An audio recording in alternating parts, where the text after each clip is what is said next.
اللہ تعالیٰ نے فرمایا قل هو اللہ احد، آپ کہہ دیجئے کہ وہ اللہ ایک ہے، اللہ الصمد اور اللہ بے نیاز ہے، اللہ الصمد اللہ بے نیاز ہے۔ انشاءاللہ یہی دو آیت کریمہ اور اس کی تفسیر آپ حضرات کی خدمت میں رکھتی ہے۔ ہم ذرا غور کریں گے ان دو آیتوں پر اور اپنی وجدان کو اور اپنی دل کی گرہوں کو کھولیں گے تو ہمیں یہاں پر اللہ رب العالمین کا جو ذکر ہے کئی ایک ناحیے سے، کئی ایک زاویوں سے نظر آئے گا۔ سب سے پہلے اللہ رب العالمین نے اپنے لیے ہوا کا لفظ استعمال کیا اور اس کا معنی مفہوم ساری باتیں آ چکی ہیں۔ ہوا اس سے مراد اللہ رب العالمین کی ذات ہے۔ اس کے بعد غور کریں گے تو ہمیں اللہ تعالیٰ کے ایک لفظ ملتا ہے جس کو لفظ جلالہ کہا جاتا ہے، اللہ۔ قل هو اللہ، اللہ کا لفظ ملتا ہے۔ پھر اس کے بعد آگے اور غور کریں گے تو ہمیں اللہ رب العالمین کے لیے ایک اور لفظ کی معرفت حاصل ہوتی ہے، وہ ہے احد۔ قل هو اللہ احد، تو ہوا اللہ رب العالمین، اللہ رب العالمین، اور احد اللہ رب العالمین۔ پھر اور آگے بڑھتے ہیں تو ہمیں پھر ایک لفظ دوبارہ نظر آتا ہے، وہ ہے اللہ الصمد۔ پھر مزید آگے بڑھتے ہیں تو صمد کا لفظ ہمیں نظر آتا ہے۔ تو گویا اللہ رب العالمین کے تعلق سے کئی ایک معرفت ہمیں حاصل ہو گئی ان دو آیتوں کے اندر۔ لیکن غور کرنے کا مقام یہاں پر یہ ہے کہ اللہ نے اپنے ناموں میں سے، اپنی صفات میں سے دو نام کا تذکرہ، ایک نام کا تذکرہ دو مرتبہ کیا۔ اس کے بعد پھر یہ نام آپ کو نظر نہیں آئے گا، لم یلد ولم یولد نظر نہیں آیا، ولم یکن لہ کفوا احد یہاں بھی نظر نہیں آیا۔ لفظ اللہ کا معنی مفہوم ہم نے اس کا بھی تذکرہ کر دیا تھا۔ دو مرتبہ کیوں آیا ہے یہ غور کرنے کی چیز ہے۔ اللہ نے اپنے اس لفظ کو، اپنے اس نام کو جو اللہ کا خاص نام ہے، جو علم کہلاتا ہے، اللہ رب العالمین کا ذاتی نام ہے، اللہ رب العالمین کا ذاتی نام ہے۔ تو اللہ رب العالمین کا ذاتی نام اللہ ہے، دو مرتبہ ہے۔ اور ہم نے ذکر کیا تھا کہ اللہ یہ الوہیت، اللہ مستحق عبادت ہے، اللہ مستحق عبادت ہے تنہا، الوہیت سے نکلا ہوا یہ لفظ ہے، یا اسی لفظ سے الوہیت دو مرتبہ اس لیے ذکر کر دیا گیا کہ کائنات کے اندر حقیقی معنوں میں کوئی ذات واقعی معنوں میں مستحق عبادت ہے تو وہ اللہ ہے۔ دو مرتبہ ذکر کر دیا، قل هو اللہ احد اللہ الصمد۔ سوال یہاں پر یہ پیدا ہوتا ہے کہ کوئی اور کیوں نہیں مستحق عبادت ہو سکتا ہے؟ کوئی اور کیوں نہیں مستحق عبادت ہو سکتا؟ ہم کسی اور کو کیوں الہ کا درجہ نہیں دے سکتے؟ سورہ الفاتحہ کی پہلی آیت کریمہ پڑھیے، اللہ تعالیٰ فرماتے ہیں الحمدللہ رب العالمین، تمام قسم کی تعریف، تمام قسم کی حمد اللہ ہی کے لیے ہے۔ کون اللہ؟ رب العالمین، جو تمام جہانوں کا رب ہے۔ سورہ فاتحہ پر غور کریں گے تو یہاں پر پہلے لفظ اللہ آیا ہے، بعد میں رب ہے۔ پہلے لفظ کیا ہے؟ اللہ، لفظ جلالہ، اور دوسری بات کیا ہے؟ رب ہے۔ پہلے الوہیت کا ذکر، پھر ربوبیت کا ذکر، کیوں ایسا ہے؟ اس کی دو وجہ۔ ایک وجہ یہ ہے کہ جو اللہ کا جو نام ہے اللہ، یہ اللہ کا ذاتی نام ہے، اس کے بعد جتنے نام ہیں سب اس کے تابع ہوں گے. جتنے صفاتی نام، الرحمن بول کے اللہ ہی مراد، الرحیم بول کے اللہ ہی مراد، الغفار بول کے اللہ ہی مراد، التواب بول کے اللہ ہی مراد، الخالق بول کے اللہ ہی مراد، الرازق بول کے اللہ ہی مراد، الحی بول کے اللہ ہی مراد، القیوم بول کے اللہ ہی مراد، القابض الباسط الرافع الرحمن الملك القدوس السلام المؤمن المهيمن العزيز الجبار الغفار التواب السميع البصير. جتنے نام ہیں یہ سب بعد میں آتے، پہلے کون آتا ہے؟ اس لیے اللہ نے اپنے اس ذاتی نام کو پہلے ذکر کیا، الحمد للہ، اللہ ہی کے لیے. الوہیت کا ذکر پہلے کیا کیونکہ خلل الوہیت میں آتا ہے. الوہیت یعنی اللہ کو مستحق عبادت ماننا، تنہا. دوسری وجہ کیا ہے بتائی گئی ہے کہ اللہ نے الوہیت کا ذکر پہلے کیوں کیا، ربوبیت کا بعد میں کیوں کیا؟ اس لیے کیا کیونکہ انبیاء کو جب بھیجا دنیا میں، رسول جب آئے دنیا میں، تو رسولوں کا انکار اور رسولوں سے جھگڑا جو ان کی امتوں سے ہوا وہ الوہیت کے باب میں ہوا. الوہیت کے باب میں جھگڑا ہوا. انکار رسولوں کا کس لیے کیا گیا کہ ہم سب کچھ مانتے اللہ رب العالمین ساری کائنات کا رب ہے، لیکن تنہا عبادت کے لائق ہے. اس لیے پہلے الوہیت کا ذکر کیا، الحمدللہ. یہی جو مقصد ہے انبیاء سے لگا گیا. ابھی آیت آئی تو آپ کو سمجھ میں آئے گا. تو یہاں بھی دیکھیے سورہ الاخلاص کے اندر قل هو اللہ احد اللہ الصمد، دو مرتبہ اللہ کا نام نظر آتا ہے. قل هو اللہ احد اللہ الصمد. کہہ دیجئے کہ اللہ ایک ہے اور اللہ بے نیاز ہے. گزشتہ جمعہ میں ہم نے کئی ایک معبود نہیں ہو سکتے یا مستحق عبادت کئی ایک نہیں ہو سکتی، اس کے لیے دلیل کی ذکر. آج اسی سلسلے کو آگے بڑھاتے ہوئے دوسری دلیل قرآن حکیم سے دیکھیں گے. قرآن حکیم کے اندر سورہ سبا آیت نمبر 22 اور 23 کا مطالعہ کریں، اور اس آیت کریمہ میں مشرکین سے کچھ سوالات کیے گئے. مشرکین اللہ کے علاوہ اور عبادتوں کی اور معبودوں کی عبادت کیا کرتے تھے، مختلف شکلیں تھیں. کیا ہے اللہ رب العالمین نے کہا قُلِ ادْعُوا الَّذِينَ زَعَمْتُم مِّن دُونِ اللَّهِ. وہی لفظ جو قل هو اللہ احد میں آیا ہے وہی لفظ وہاں بھی آیا ہے، قل ادْعُوا الَّذِينَ زَعَمْتُم مِّن دُونِ اللَّهِ. اے نبی ان سے ذرا سوال کیجئے، پوچھئے. یہ سوال ہمارے لیے بھی. کیا سوال کرنا ہے؟ ادعوا الذین من دون اللہ، ادعوا الذین زعمتم من دون اللہ. اللہ کے علاوہ جن لوگوں کو تم کچھ سمجھتے ہو، کسی بھی حیثیت سے اس کو کچھ درجہ دیتے ہو، ان کو پکارو.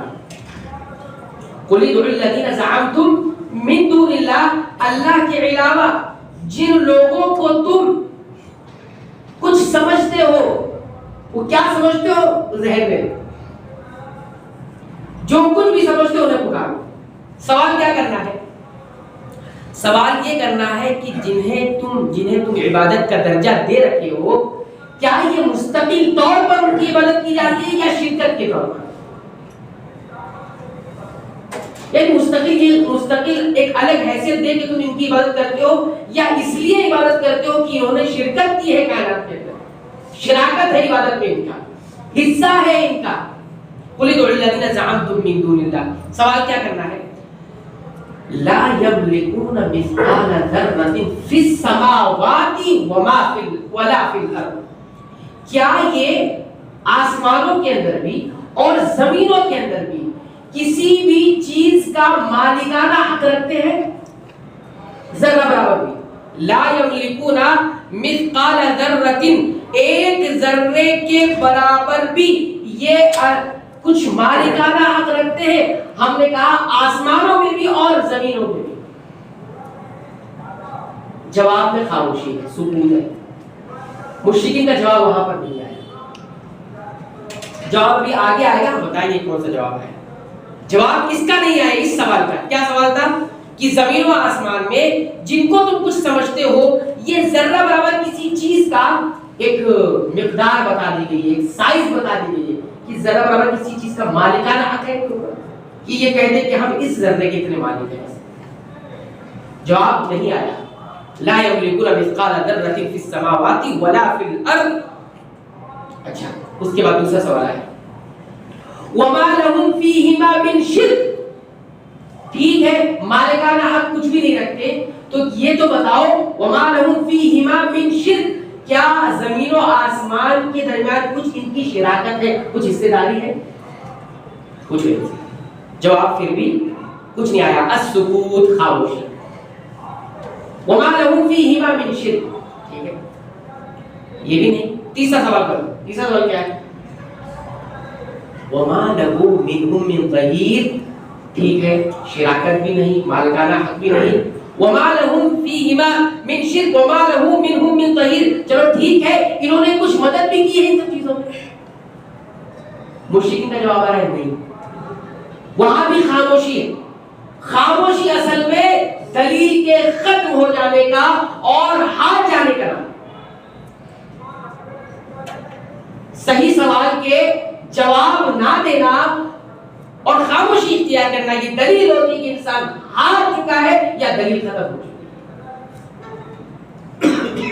لا یملکون مثقال ذرۃ فی السماوات ولا فی الارض وما لهم فیہما من شرک وما له منهم من ظہیر. تیسرا جواب. چوتھا سوال ولا تنفع الشفاعة عنده الا لمن اذن له. ولا تنفع الشفاعة, شفاعت بھی کام نہیں, نفع نہیں دے گی, الا لمن اذن له, صرف انہی کی جن کے لیے اللہ اجازت دے دے. تو یہاں پر اللہ رب العالمین نے مشرکین سے یہ سوال جب کھڑا کیے تو مشرکین کی طرف سے جواب نہیں آیا. جواب کیا آیا؟ جواب نہیں. جواب سورہ زمر کے اندر ہے. جواب انہوں نے کیا دیا؟ یہ تو خاموشی ہو گئی. جب یہ خاموشی ہو گئی ان سارے سوالوں میں تو ظاہر سی بات ہے اللہ کے علاوہ پھر کوئی مستحق عبادت نہیں ہو سکتی. جواب آیا سورہ زمر کی آیت نمبر 3 ہے الا للہ الدین الخالص.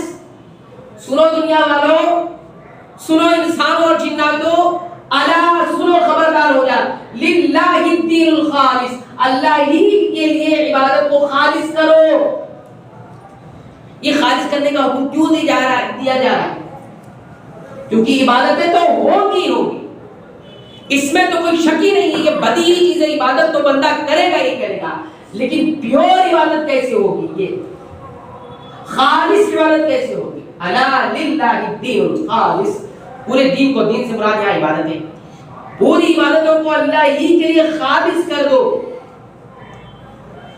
پھر آگے کیا فرمایا؟ ان لوگوں کا جواب کیا ہے؟ ما نعبدهم الا ليقربونا الى الله زلفا. ہم ان کی عبادت نہیں کرتے ہیں. ما نعبدهم, ہم ان کی عبادت نہیں کرتے ہیں الا ليقربونا, محض اس لیے کہ یہ ہمیں قریب کر دیں گے. بہت واضح الفاظ, بالکل صراحت ہے اس کے اندر. اس کے اندر کوئی خیل و خال نہیں ہے, کسی قسم کی کوئی تعویل نہیں ہے, کسی قسم کی کوئی توجیہ نہیں ہے. ما نعبدہ, مشرکین کا جواب سنیے. مشرکین مکہ, مشرکین عرب, جن سے رسول کا جھگڑا تھا, جن سے رسول کا جو ہے مجادلہ ہوا, ما نعبدہم, ہم ان کی عبادت نہیں کرتے ہیں الا لیقربونا, سورہ زمر کی آیت نمبر 3 ہے, اس لیے کرتے ہیں کہ یہ ہمیں قریب کریں گے اللہ. لیقربونا الی اللہ, اللہ سے قریب کریں گے. زلفا, ایک درجہ ہم کو قریب کرتے ہیں. یہ جواب ہے, یہ جواب تھا. بد قسمتی سے, بد نصیبی سے ہمارے کچھ بھائیوں کا بھی یہی جواب ہے. ہمارے کچھ بھائیوں کا بھی یہ جواب ہے. ہم کس کی عبادت کرتے ہیں؟ ہم تو کسی کی عبادت نہیں کرتے. ہم تو محض ان کے در پر اس لیے جاتے ہیں کہ یہ ہمیں قریب کر دیں گے. یہ جواب بالکل بہو بعینہ یہی جواب مشرکین مکہ کا تھا. الا لیقربونا الی اللہ زلفا. جانے قرآن کریم کی آیت اٹھا لیجئے اور دنیا کے جتنے تراجم ہیں سب کا ترجمہ کر لیجئے.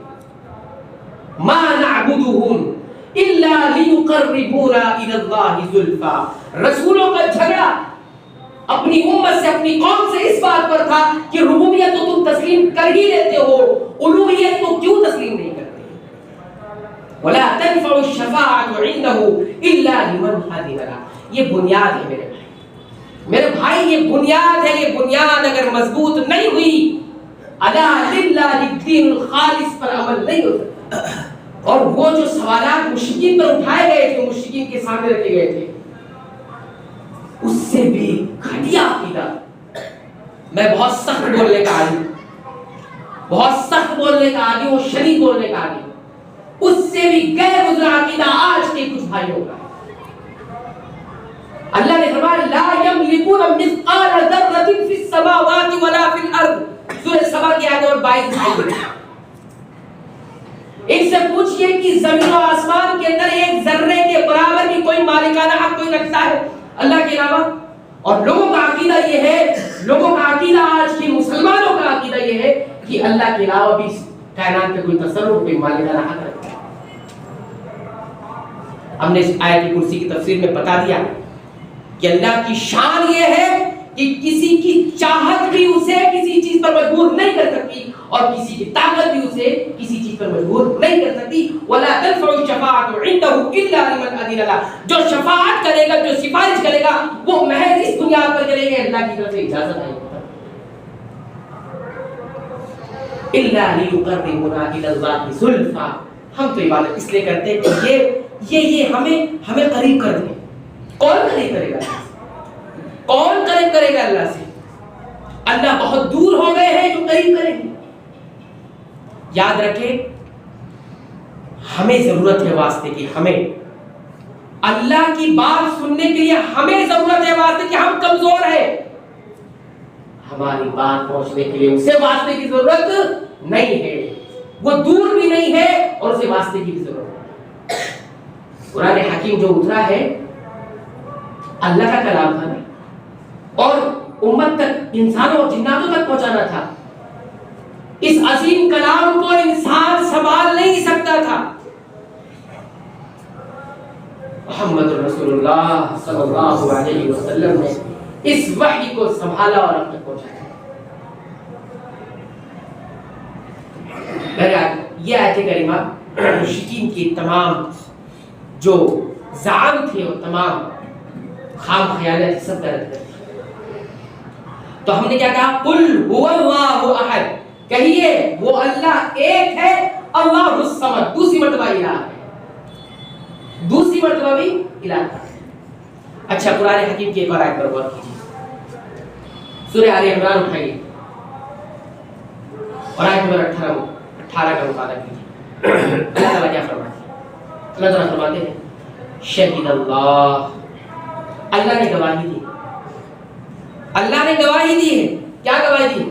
انہ لا الہ الا ہو, کہ اس کے سوا کوئی معبود نہیں, اس کے سوا کوئی معبود برحق نہیں, اس کے سوا کوئی مستحق عبادت نہیں.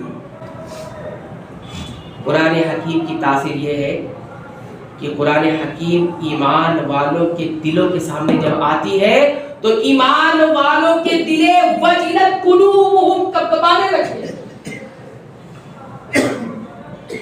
ایمان کا وہ درجہ ہمارے پاس ہونا چاہیے کہ ہمارے دل کانپنے لگے. ہمارے پاس کوئی بات نہیں, قرآن کی آیت سن کے ہمارے دل کانپ. شہید اللہ, اللہ نے گواہی دی انہ لا الہ الا ہو, اس کے سوا کوئی معبود نہیں. والملائکۃ, اور فرشتوں نے بھی اس بات کی گواہی دی ہے کہ اللہ کے سوا کوئی معبود نہیں. وَأُولُو الْعِلْمِ, اور اہل علم نے بھی گواہی دی ہے کہ اس کے سوا کوئی معبود نہیں. اللہ نے یہاں پر اپنی الوہیت کا ذکر کیا اور تین گواہیوں کا ذکر کیا ہے. اللہ کی گواہی سب کے لیے کافی ہے. یہ کافی تھی گواہی، لیکن اللہ نے فرشتوں کو بھی گواہ بنایا. والملائکۃ، اور فرشتے بھی گواہی دیتے ہیں کہ اللہ کے سوا کوئی معبود نہیں. وَأُولُو الْعِلْمِ، اور اہل علم بھی گواہی دیتے ہیں، علماء بھی گواہی دیتے ہیں. اہل علم نے علماء کی خصوصیت میں سے خصوصیت کی آیت کریمہ کے ضمن میں کہی ہے کہ اہل علم وہ ہوتے ہیں. اہل علم کی خصوصیت یہ ہے کہ اہل علم اللہ اور اس کی انسان اور جناتوں کے درمیان گواہ ہے. یہ علماء جن کو علم عطا کیا گیا وہ گواہ ہے. اور جو انسان ان کی تخفیف کرتا ہے، جو شخص ان کی تخفیف کرے گا، ان کے مرتبے کو ڈالنے کی کوشش کرے، ان کو حقیر سمجھے گا، وہ گویا اللہ کی اس گواہ کے اوپر جو ہے انگلی اٹھائے. اللہ نے گواہ بنایا اپنی الوہیت پر. شہد اللہ انہ لا الہ الا ہو والملائکۃ واولو العلم قائما بالقسط. پورے انصاف کو قائم کرتے ہوئے ان تینوں ہستیوں نے گواہی دی ہے کہ اللہ کے سوا کوئی معبود برحق نہیں. لا الہ الا هو العزیز الحکیم. پھر اس کے بعد ذکر آ رہا ہے 2 مرتبہ. ہم نے کہا سورہ اخلاص میں بھی 2 مرتبہ آیا قل هو اللہ احد اللہ الصمد. پھر اللہ، پھر دوبارہ اللہ. پہلے الوہیت کا ذکر پھر بھی الوہیت کا ذکر. اس آیت کریمہ میں دیکھیے اللہ نے گواہی کا ذکر کرتے ہوئے 2 مرتبہ اپنی الوہیت کا ذکر کیا. شہد اللہ انہ لا الہ الا ہو والملائکۃ واولو العلم قائما بالقسط لا الہ الا هو العزیز الحکیم. اس کے سوا کوئی معبود برحق نہیں. وہ العزیز الحکیم ہے، غالب اور حکمت والا ہے. 2 مرتبہ سے. اور اس آیت کریمہ کی روشنی میں اہل علم نے کہا کہ آپ اپنے رشتے کو اہل علم سے مضبوط کریں. اولو العلم کے پاس آپ رہے، ایسے لوگوں کے پاس نہ رہے جو آپ کو ادھر ادھر کی باتیں بتاتے ہو. اولو العلم کے پاس رہے جنہیں علم دیا گیا. کون سا علم؟ کون سا علم؟ دنیاوی علم نہیں، جنہیں وحی الہی کا علم دیا گیا، کتاب و سنت کا علم، رب کا قرآن اور محمد الرسول اللہ صلی اللہ علیہ وسلم کا فرمان، آپ کی سنتیں. یہ 2 باتیں نہیں کسی عالم میں، کسی خطیب میں، کسی واعظ کے پاس. یاد رکھیے وہ اولو العلم نہیں ہے، وہ اللہ کا گواہ نہیں ہے. آج سب سے زیادہ جن کو دور کیا جا رہا ہے، سب سے زیادہ جس کی نفرتیں ڈالی جا رہی ہیں، سب سے زیادہ جس سے دور کیا جا رہا ہے وہ علماء ہیں. امت میں یہ سازشیں چل رہی ہیں اہل حق علماء کو دور کر دیا جائے، ان کو حقارت سے پیش کیا جائے تاکہ ان سے دنیا دور ہو جائے.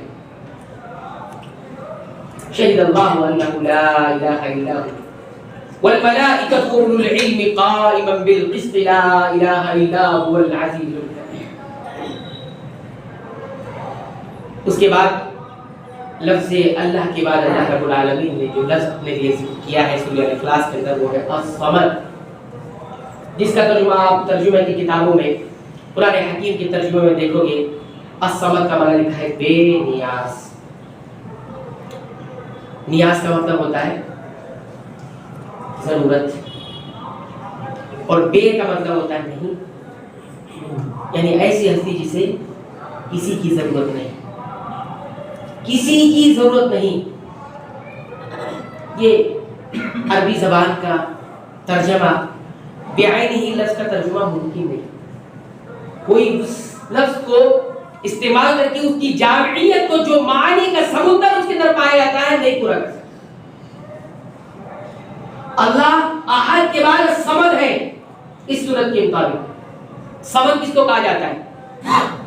الصمد کی تفسیر صحابہ کرام سے، تابعین سے، تبع تابعین سے مختلف آئی ہوئی، سب کا معنی ایک ہے. حضرت عبداللہ ابن عباس، حضرت عبداللہ ابن مسعود، امام حسن، امام ابراہیم النخعی، امام مجاہد، امام حسن بصری، ان تمام لوگوں نے مختلف کی. محمد کہتے ہیں ایسا سردار جس پر سرداری جا کے ختم ہو جائے، ایسا سردار جس پر سرداری جا کر ختم ہو جائے، اس کے بعد کوئی سرداری نہیں۔ سمد کہتے ہیں ایسی ہستی جو نہ کھائے نہ پیے، ایسی ہستی جس میں کوئی نقص نہیں، جس میں کوئی کمی نہیں۔ کسی نے کہا سمد کہتے ہیں ایسی ہستی کو جس کی طرف تمام کائنات جا کر اپنی ضرورتیں رکھتے ہیں، چاہے وہ دل کے اعتبار سے ہو، جسم کے اعتبار سے ہو، کسی بھی اعتبار سے ہو، جس کی طرف دل جاتا ہے ضرورت کے وقت۔ کوئی ہے جو ہماری ضرورت کو پورا کرے گا، کوئی ہے جو ہمارے دکھ کو دور کرے گا، کوئی ہے جو اس دل کی بے قراری کو ختم کرے گا، کوئی ہے اس دل کی بے چینی کو ختم کرے گا۔ تو جس کی طرف دل جاتا ہے اس کو کہتے ہیں الصمد۔ اس اعتبار سے جس کی طرف لوگوں کی ضرورتیں جائیں اس کو بے نیاز کہتے ہیں، اسے کسی کی ضرورت نہ پڑے۔ اللہ الصمد، اللہ صمد ہے۔ الصمد کہہ کر بہت سارے غلط عقائد اور بہت سارے غلط نظریات کا رد ہوا ہے۔ عہد رسول میں یعنی نبی کریم صلی اللہ علیہ وسلم کے دور میں جس قسم کا عقیدہ پایا جاتا تھا، سب سے پہلے اس کا رد ہوا۔ ایک عقیدہ یہ پایا جاتا تھا کہ مسیح عیسیٰ ابن مریم یہ خدا ہے۔ یہ کیا ہے؟ خدا ہے، عیسیٰ ابن مریم۔ ایک پایا جاتا تھا عزیر اللہ کے بیٹے ہیں۔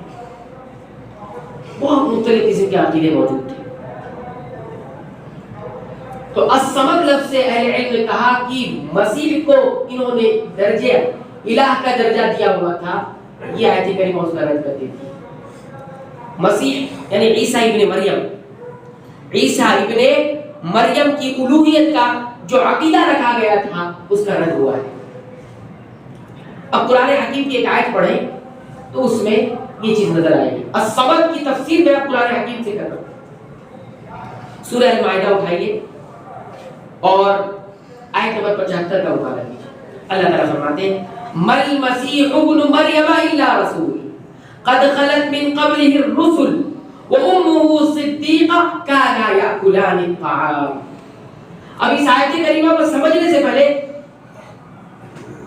علم منطق کا ایک قاعدہ پڑھ لیں، بہت آسان سا قاعدہ ہے۔ علم منطق میں کہا جاتا ہے کہ جب دو اپوزٹ چیزیں جس کو نقیض کہا جاتا ہے، اگر اس میں کسی ایک چیز کو اگر ہم کہیں گے کہ یہ چیز نہیں ہے تو دوسری چیز لا محالہ طور پر آ جائے گی۔ یہ پہلا قاعدہ ہے، عقل کا یہ قاعدہ ہے کہ جب دو اپوزٹ چیز ہو تو دو اپوزٹ چیز جب کیا ہوتی ہے، ہاں ایک کو اگر ہم کہیں کہ یہ نہیں ہے تو یہ بالکل آ جاتی ہے، اور یہ نہیں کہیں گے تو یہ بالکل آ جاتی ہے۔ مثال کے طور پر رات ہوتی، یہ کہا جا رہا ہے کہ فلاں وقت رات نہیں تھی تو کیا تھی؟ دن تھا۔ یہ کہا جا رہا ہے کہ فلاں وقت دن نہیں تھا تو کیا تھا؟ رات تھا۔ یہ نقیض جب بھی ایک کو ہم ہٹائیں گے دوسرا فوراً آ جائے گا۔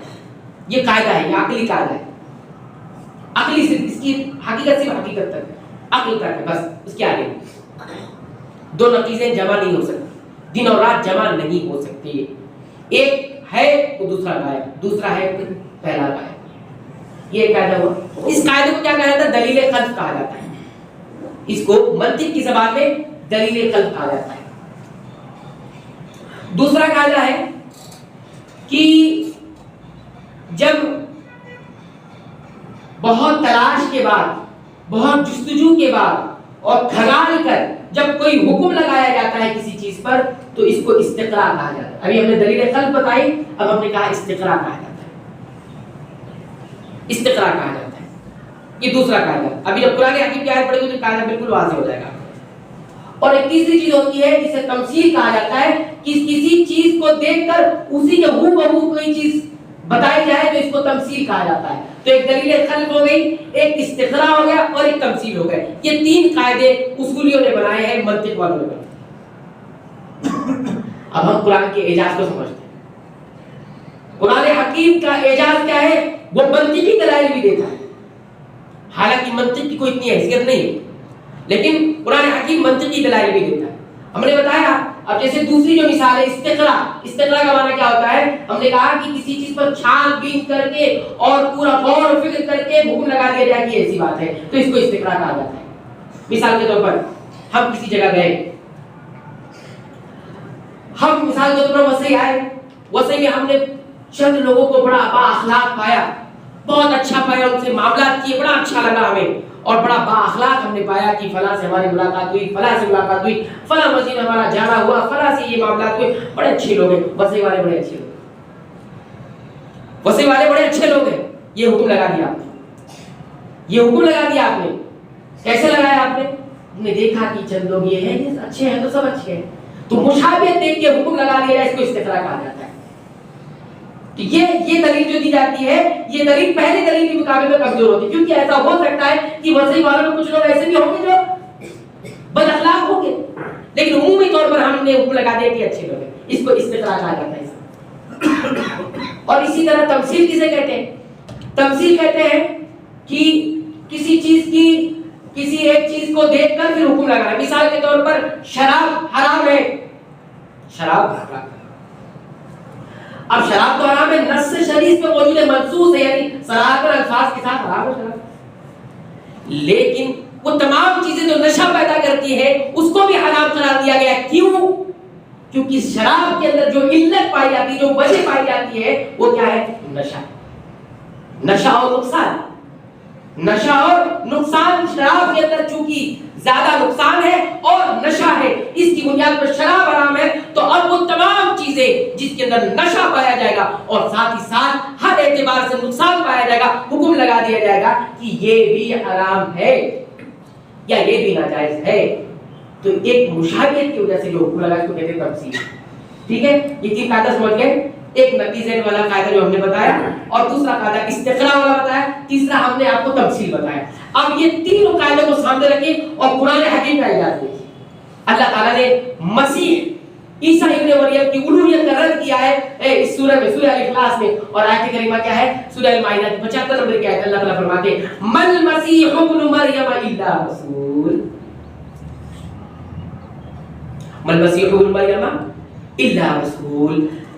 مسیح ابن مریم یعنی مریم کے بیٹے مسیح یعنی عیسیٰ علیہ السلام نہیں ہے مگر ایک رسول، نہیں ہے مگر ایک رسول. یہ کون سی دلیل ہوئی؟ اور اس کے بعد فرمایا قد خلت من قبلہ الرسل، ان سے پہلے بھی رسول گزر چکے ہیں، ان سے پہلے بھی رسول گزر چکے تھے. ایک حیثیت مسیح یعنی عیسیٰ علیہ السلام کی کیا ہے؟ ایک رسول ہے، اور جس کو رسالت کا درجہ دیا گیا ہے اس کو خدائی درجے میں حاصل ہونے کا حق حاصل نہیں ہے. وہ کیسے الہ ہو سکتے ہیں؟ وہ کیسے خدا ہو سکتے ہیں؟ یہ بات عیسائی بھی تسلیم کرتے ہیں، یہ تسلیم کرتے ہیں. بل مسیح ابن مریم الا رسول قد خلت من قبلہ الرسل، ان سے پہلے بھی کیا ہے؟ کون گزر چکا؟ رسول گزر چکے. ایسے بہت سارے رسول تھے، ان سے پہلے بہت سارے، ایسے یہ بھی ایک رسول گزرے ہیں، بہت سارے لوگ اس میں سے کیا. پھر آگے جو ہے تیسری دلیل ہماری کیا ہے؟ دلیل خلف. دو نقیض جمع نہیں ہو سکتی. فرمایا وَأُمُّهُ صِدِّيقَةٌ، ان کی والدہ کیا ہے؟ ایک ولیہ تھی، ایک نیک و پاک باز، ہاں پاک باز عورت تھی. کانا یاکلان الطعام، یہ دونوں کھانا کھاتے تھے. مسیح کے بارے میں کیا کہا گیا؟ یہ دونوں کھانا کھاتے تھے. یہ تو وہ بھی تسلیم کرتے جو الہ مانتے. منطقی دلیل دیکھیے قرآن میں، کانا یاکلان الطعام، یہ دونوں کھانا کھاتے تھے. اب بتائیے جو کھانا کھاتا ہو، کھانے کا محتاج ہو، اور اللہ کے بارے میں کیا سمجھ ہے جس سے کسی چیز کا محتاج ہو، وہ کیسے الہ ہو سکتا ہے؟ اچھا کہا وہ امہ صدیقہ، یہ ان کی ماں صدیقہ تھی. ہر کوئی مانتا ہے. تو جو ماں کا محتاج ہے وہ کیسے ہوگا؟ ظاہر سی بات ہے ان کی ماں کسی کی تابع ہے، جو ماں تابع ہے تو اس کا بیٹا بھی اسی چیز کا تابع ہوگا. کانا یاکلان الطعام، یہ کھانا کھاتے تھے، کھانے کا محتاج ہے، اللہ کھانے کا محتاج نہیں ہے. کی سمجھ اس کو کہا جاتا ہے جو نہ کھاتا ہو نہ پیتا ہو. اللہ کو کھانے پینے کی ضرورت نہیں. رد ہو گیا. مسیح مسیح الوہیت مسیح کا رد ہوا یہاں پر کہ عیسیٰ علیہ السلام یہ الہ نہیں ہے کسی بھی طرح. مل مسیح ابن مریم الا رسول قد خلت من قبله الرسل وامه صدیقہ كانا یاکلان الطعام. آپ نے دیکھا کس طرح سے منطقی لوگوں نے جو دلائل وضع کیے تھے، جو قاعدے بنائے تھے، قرآن حکیم نے تینوں قاعدے کے ذریعے سے رد کر دیا. اللہ الصمد. اب آگے سنیے، قل هو اللہ احد، کہیے وہ اللہ ایک ہے، اللہ الصمد، اور اللہ بے نیاز ہے. نہ کھانے کی ضرورت ہے، نہ پینے کی ضرورت ہے، نہ کسی اس سے جنس کی ضرورت ہے. تو ہم نے دو آیت کریمہ کی تفسیر قرآن حکیم کی دو مختلف آیتوں سے آپ نے سمجھ رکھی. تو پورا خلاصہ یہ نکلا کہ ہمیں اللہ رب العالمین کا تعارف اس دو آیتوں میں کیا ملا؟ اللہ قل هو اللہ، اللہ احد، اللہ الصمد. پانچ چیزیں ہوئی. ہوا ایک وجود کی طرف اشارہ کرتا ہے، اللہ یہ پورا ایک جو ہے سارے جتنی صفات ہیں ان کا سب سے جو علم خاص ہے وہ اللہ ہے، یعنی حقیقی اور ذاتی نام اللہ کا اللہ ہے، یہی اس میں اعظم بھی ہے.